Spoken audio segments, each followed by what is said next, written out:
So I was terrified. And my first reaction was like, oh, nope, say no, Lisa, say no, say no, say no. And in addition to that, this has been my busiest week of the year. And that initial reaction for me was to say no. But I didn't. I said yes. The reason I said yes is because I absolutely believe what pushes you, what challenges you, what terrifies you, that's what makes you better. So here I am today to talk to you about how to energize your passion for your business. The title of my main keynote that I deliver is Drive Determines Distance. And drive is that passion, people. Whatever it is, when you do that, it feeds your soul. But here's the thing with passion. You can have those passions, but it's very easy for those passions to wane. So when that passion wanes, it's really important to realize that. For me, I've always wanted to be a school teacher. Ever since I was a little girl, all I ever wanted to be was a teacher. And I dialed that number. I was so excited, and she wasn't home. So I got the answering machine, and I said, "Hi, Christina. My name's Lisa, and I'm your new team partner." And it went on and on and on. It was only years later that Christina told me she kept that message on her machine for several years, and she and her husband would listen to it, laugh over a glass of wine over this ridiculous message, play it for friends. But that's how excited I was. And you know what?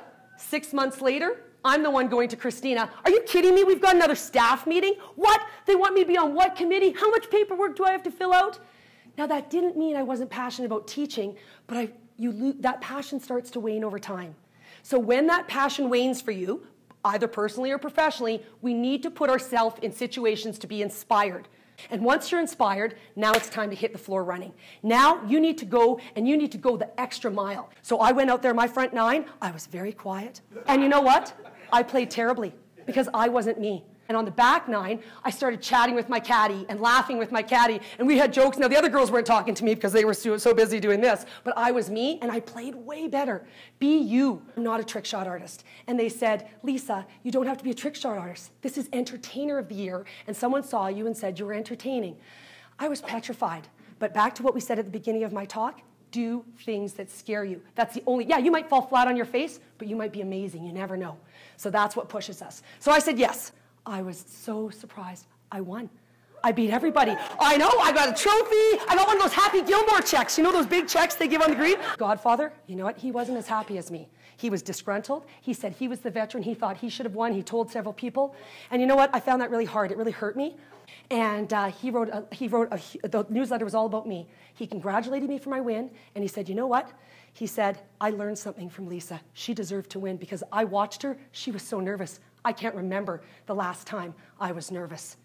And he knew he needed to change up his game. Remember, you get up there and you do things that scare you. You know what your passion is. If that passion wanes, put yourself in situations to be inspired. Once you're inspired, go full bore, give it the extra mile, present to your authentic self. Rookies, don't say no to opportunities just because you're a rookie, and veterans, don't be too cocky. You do that, and your passion will lead you to greatness. Thank you very much, everybody. Thank you.